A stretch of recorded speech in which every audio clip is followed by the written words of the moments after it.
इतकं सगळं घडत असताना तपास यंत्रणांनी आरोपीचा जबाब अधिकाधिक माहितीपूर्ण असेल आणि सुसंबद्ध असेल याकडे लक्ष दिलं आहे।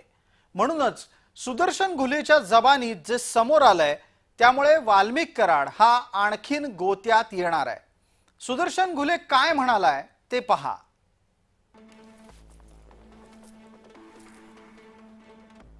सुदर्शन घुले म्हणतोय की वंजारी समाजाचे नेते म्हणून वाल्मिक कराडला मी ओळखतो।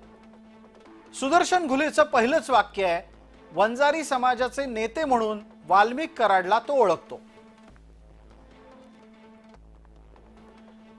संतोष देशमुखनं सुदर्शन घुलेला मारलं, ही घटना सुदर्शन घुलेनं वाल्मिक कराडला सांगितली। त्यावर वाल्मिक कराड संतापला आणि जे झालं ते चांगलं झालं नाही असं म्हणाला।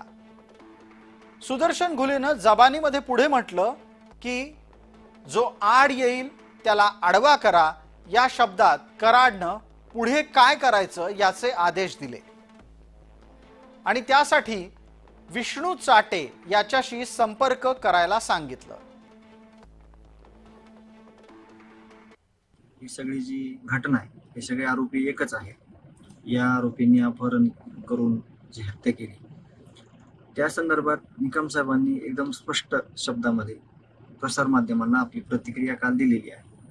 म्हणून मला याविषयी काही जास्त न बोलता मी एवढं बोलेल की आम्हाला न्याय मिळाला पाहिजे आणि या आरोपींना फाशी झाली पाहिजे आणि हे प्रकरण सगळं फास्ट ट्रॅक कोर्टात चाललं पाहिजे आणि लवकरात लवकर या जे प्रकरण आहे या प्रकरणाचा निकाल लागून आरोपीला फाशी झाली पाहिजे अशी आमची मागणी आहे।